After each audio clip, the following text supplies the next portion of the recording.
Hello, this is Megha Pandre, and today we will be doing a new poem called The Schoolboy by William Blake. Now, in this poem, we will go through some of the images which will help us to understand the poem very easily and to remember the poem very nicely. And one more thing that in this poem, first we will go on with the introduction of the poet. Then we will go through the information or brief information about the paragraph in the poem, and then um, explanation of the poem line by line. And first we will talk about the poet called William Blake. So he is William Blake, who was born on November of 28th, 1757. Unlike many well-known writers of his day, Blake was born into a family of moderate means. His father James was a hosier, and the family lived at 28 Broad Street in London in an unpretentious but respectable neighborhood. In all, 7 children were born to James and Catherine Blake, but only 5 survived. Blake seemed to have been closest to his younger brother Robert, who died young. He was an English poet, painter, and printmaker. Largely unrecognized during his lifetime, Blake is now considered a semi-figure in the history of the poetry and visual art of the Romantic Age. He died on 12th of August 1827 in London. Now, we will go through the introduction of the poem and then with the reading and then the explanation of the poem line by line. Now, in this poem, the poem is all about a boy who speaks, a school-going boy who speaks about his childhood days, and he's an unhappy child. His childhood is crushed in the name of learning and teaching. The young narrator speaks about the thing he loved.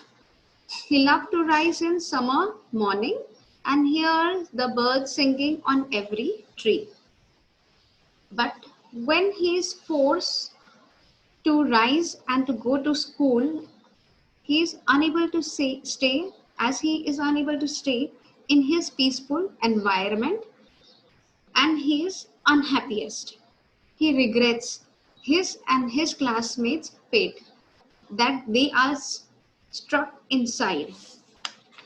Now, in this poem, the boy, he pleads with whoever is listening and asks how a bird that is born for joy, referring to himself or other that think like him, he asks to sit in the cage and sing.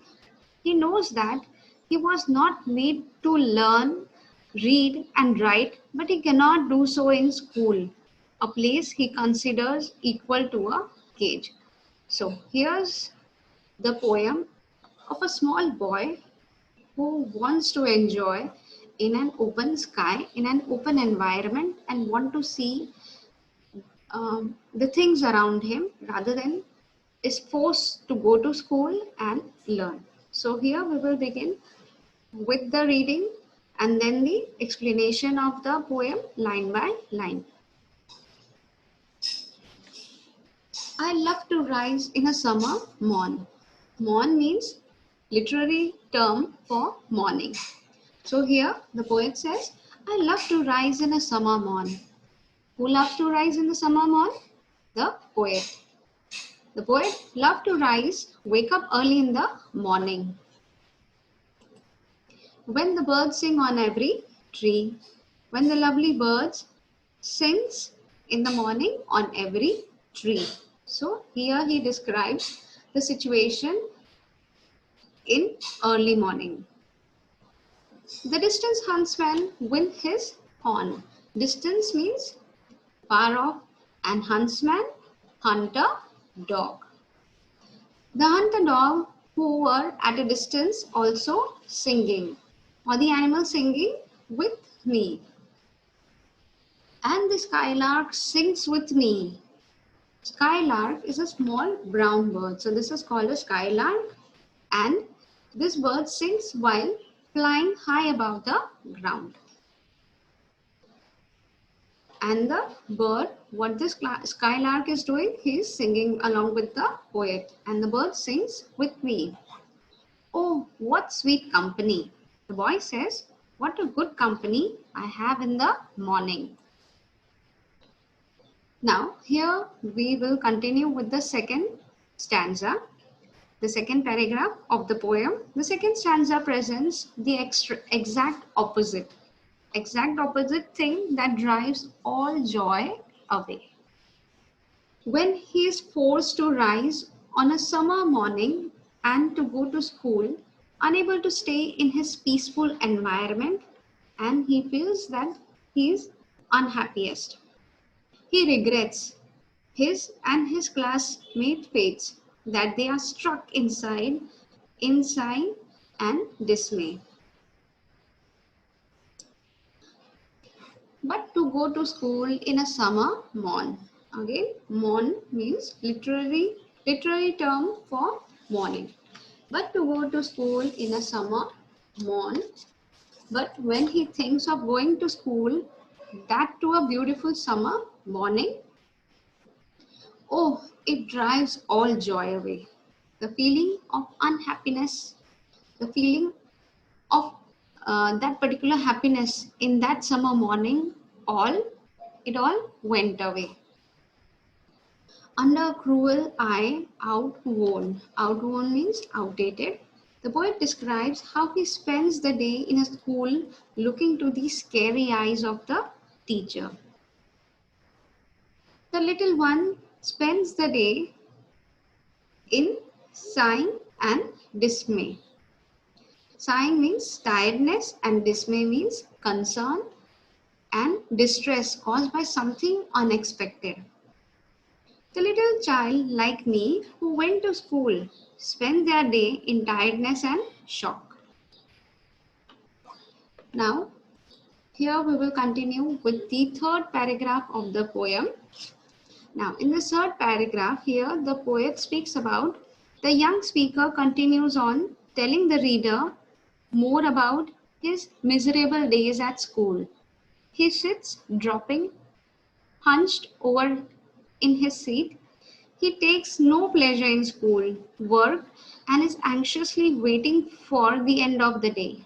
He cannot even take delight in his books or sit in learning bower, as it has been all worn through by rain.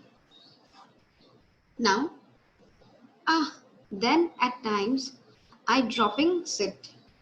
Now with that very thought of going to school, I sit with unhappy feeling.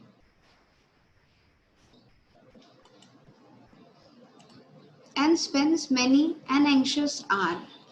Now anxious means fearful, and spends my early morning hours instead of watching the morning to go to school and spend my day which is fearful, where he is not able to enjoy.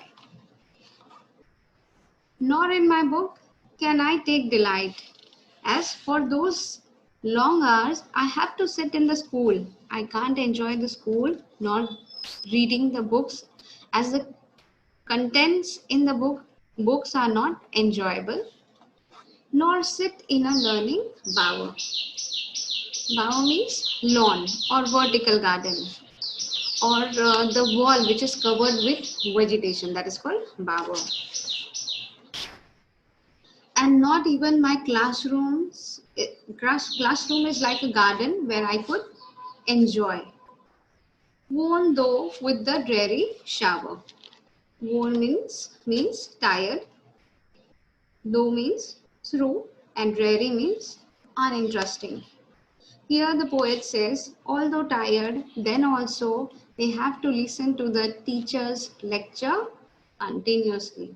So here I end up with the first part of the poem, The Schoolboy.